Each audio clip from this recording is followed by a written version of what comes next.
رکھتے ہیں اور اپنے آپ کو پاکستانی کہتے ہیں, اور ہمارے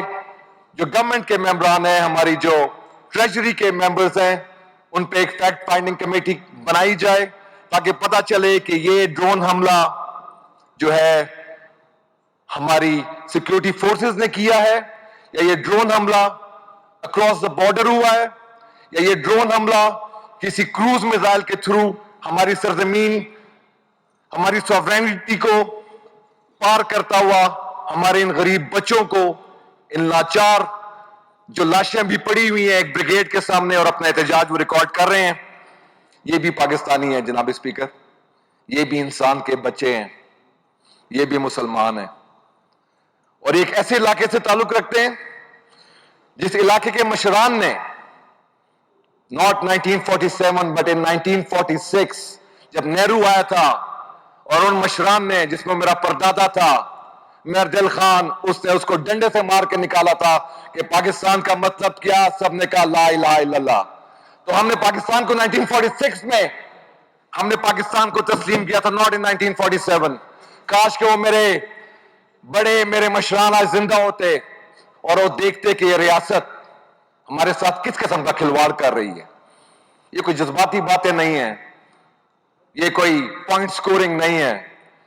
یہ کوئی پولیٹیکل ڈیبیٹ نہیں ہے جناب اسپیکر, یہ ایک الیکٹڈ ریپرزنٹیٹیو کی ایک آواز ہے جو ان غریبوں کے لیے اٹھانے کے لیے آج یہاں پہ آپ کے سامنے کھڑا ہے, اور یہ آپ کا شکر گزار ہے کہ آپ نے اس ایوان میں اس کو ٹائم دیا ہے کہ وہ ان غریب لاچار لوگوں کی آواز آپ لوگوں تک پہنچا سکے.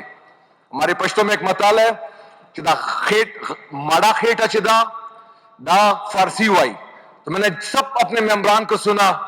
جس میں اپوزیشن کے ہمارے ڈیفرنٹ پارٹی کے بڑے تگڑے لوگ, ہمارے اپنی پارٹی کے لوگ, لیکن کسی نے ڈرون حملے کے بارے میں, ان شہیدوں کے مظلوموں کے بارے میں کوئی بات نہیں کی. ان کو توفیق نہیں ہوگی,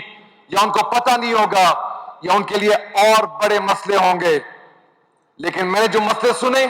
یہ جمع تفریق کے مسئلے, بجٹ پاس ہو بجٹ پاس نہ ہو, یہ 4 مہینے کا ہے کہ 8 مہینے کا ہے, اس میں کانسٹیٹیوشنل ہمیں رائٹ ہے یا ہمیں نہیں ہے. مجھے تو افسوس کے ساتھ یہ کہنا پڑ رہا ہے ایز اے پاکستانی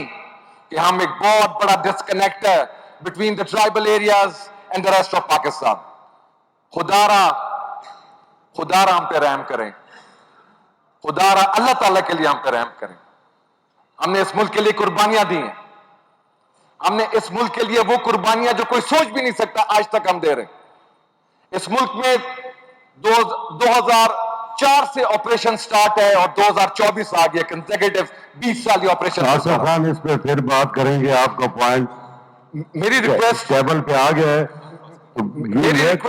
کہ ہمیں قرارداد پاس کرنی چاہیے. میں پیش کروں گا جس میں میں نے پہلے آپ کو ریکویسٹ کی کہ آیا بتایا جائے کہ یہ ڈرون حملے جو ہو رہے ہیں یہ واقعی یہ لوگ ڈیزرو کرتے ہیں, کس کو انہوں نے الاؤ کیا کہ ڈرون حملے کریں, ہمارے لوگوں کو شہید کریں. کدھر گئی وہ بلینز آف ڈالر کی وہ بارڈر کی لائن جو ہم نے کھینچی ہے between the rest of Afghanistan اور پاکستان, کدھر سے آ جاتے ہیں دہشت گرد, کون لے کے آتا ہے ان دہشت گردوں کو, کون پناہ دیتے ہیں ان دہشت گردوں کو, کس طرح ڈرون حملے ہوتے ہیں, کوئی پوچھنے والا نہیں ہے یہاں پہ. مجھے یہاں پہ ٹائم کے لیے مجھے رونا پڑتا ہے, کبھی ایک کمرے میں جانا پڑتا ہے, کبھی دوسرے کمرے میں جانا پڑتا ہے. مجھے زندگی کی بھیک مانگ رہا ہوں میں آپ لوگوں سے, میں کوئی جذباتی بات نہیں کر رہا, میں بھیک مانگ رہا ہوں کہ مجھے جینے کا تو موقع دیں یار. میں نے اس ملک کے ساتھ کیا برا کیا, میری اس ملک میں قربانیاں ہیں. کشمیر کو دیکھ لیں پچھلے 3 دن میں کیا ہو رہا ہے, وہ کشمیر جس کو میرے بڑوں نے آزاد کیا تھا, آپ کو پتا ہونا چاہیے. آج اس کشمیر کے لوگ کیا باتیں کر رہے ہیں,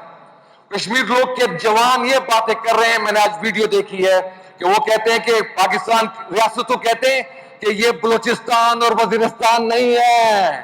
یہ آزاد کشمیر ہے. جو ہمیں بدلا دے گا منہ توڑ جواب دیں گے, لیکن ہم پھر بھی یہ بات نہیں کرتے. میرے بچے شہید ہو رہے ہیں, میری بچیاں مر رہی ہیں, میرے بوڑھے ذلیل ہو رہے ہیں, میں بے گھر ہوں, بے گھر. آج تک میرے گھر گرے ہوئے اور مجھے معاوضے نہیں دیے گئے. آج کل میں ذلیل پہ خوار پھر رہا ہوں. مجھے بتایا جائے کہ میں اس پاکستان کا حصہ ہوں کہ نہیں,